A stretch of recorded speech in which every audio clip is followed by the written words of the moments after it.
Good morning, everybody. It's Rachel, and I'm happy to be back here with you this morning. It's Thursday morning, and I just wanted to connect with you this morning and encourage you in your journey, whatever that journey is, whether it's with my team or with any other goal that you have.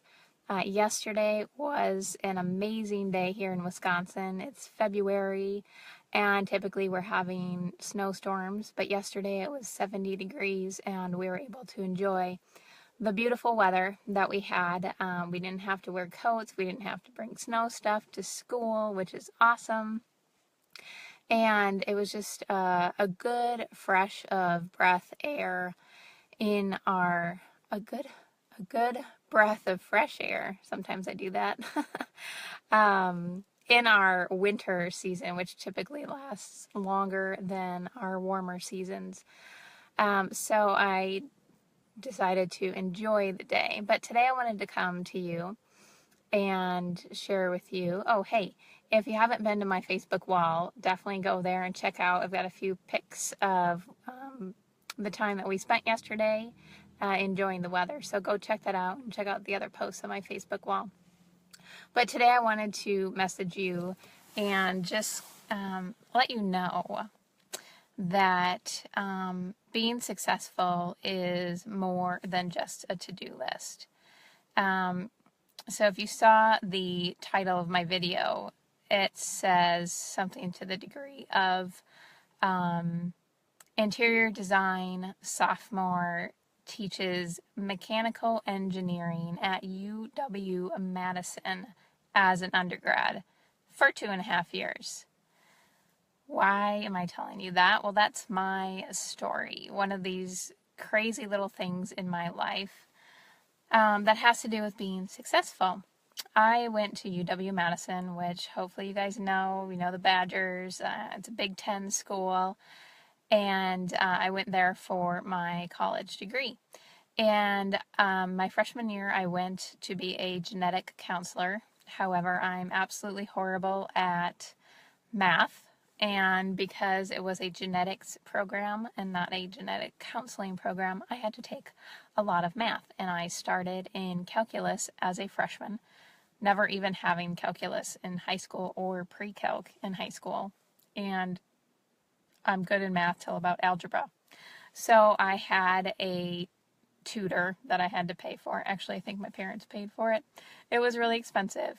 He was from a different country. He was hard to understand, which doesn't help when you're learning a math language that is hard to understand. And I nearly failed calculus. I got a D in that, which is like the worst grade I've ever gotten in my life.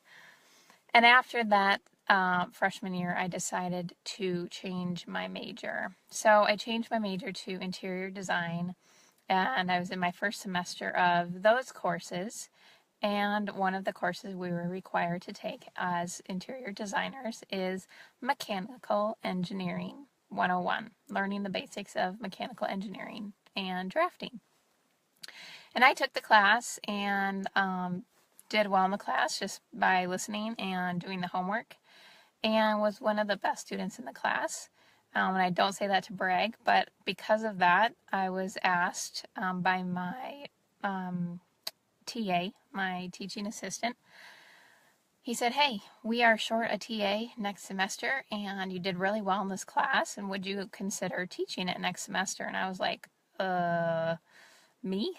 I'm a sophomore in college. I've never taught a class in my life, and you want me to teach a college course?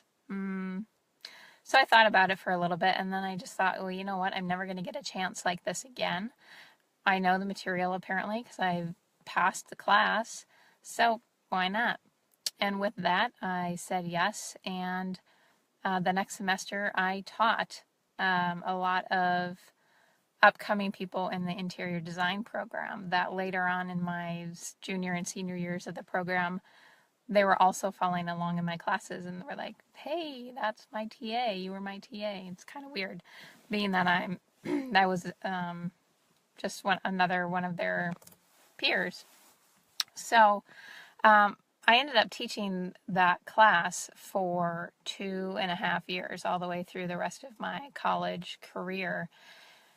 And, at first it was going down a checklist of what I had to do.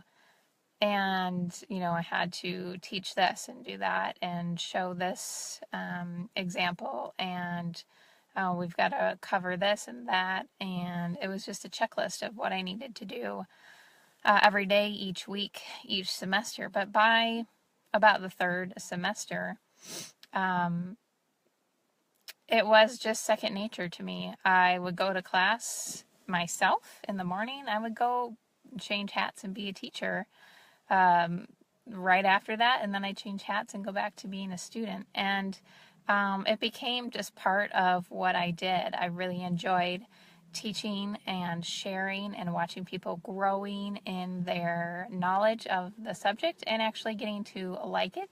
It wasn't a subject that most people enjoyed, but I had the ability to create the environment that they wanted to come to and that they enjoyed and they felt comfortable in and felt comfortable asking me questions and asking me for help. And I tutored a few on the side because they were struggling, and it just really became part of who I was and part of my success story. And I did that by just embracing the role and deciding to embrace it as who I was for part of my college career. And I had a lot of fun with it. But, I knew absolutely nothing about mechanical engineering before I took that course myself, freshman or sophomore year, first semester. So how does that relate to you? You're like, big deal, good for you, great story. Well, it relates to you in that becoming a successful person doesn't mean always doing a checklist of things to do. It doesn't mean just checking them off and saying, okay, I'm done. It's actually something that you need to embrace and become. You have the checklist because maybe you've never learned, you don't know these things. So how do you learn them? But by asking for tasks to do, things to study, videos to watch, books to read, whatever. You have to start at a place of a checklist so that you get into a routine and a habit. But after a while, you must embrace this as who you are and who you want to become, or else it will always be a checklist and your heart and your mind won't be in it. And you won't reach your full potential, and you won't get the full amount of joy out of it that you could and should.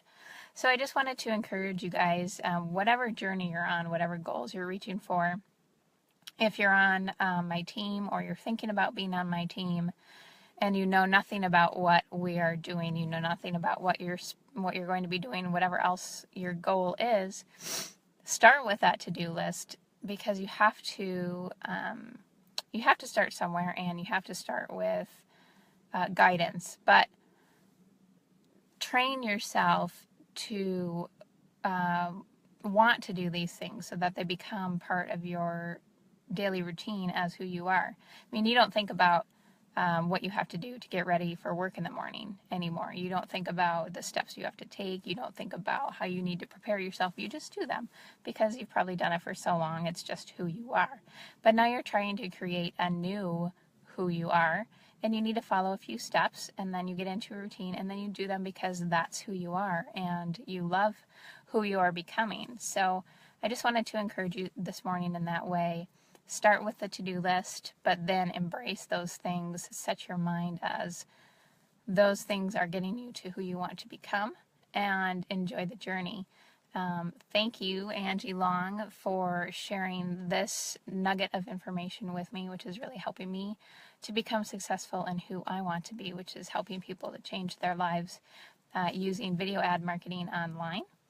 And I just really appreciate that you shared this with me, and I am absolutely honored to be able to pass it on and share it with others.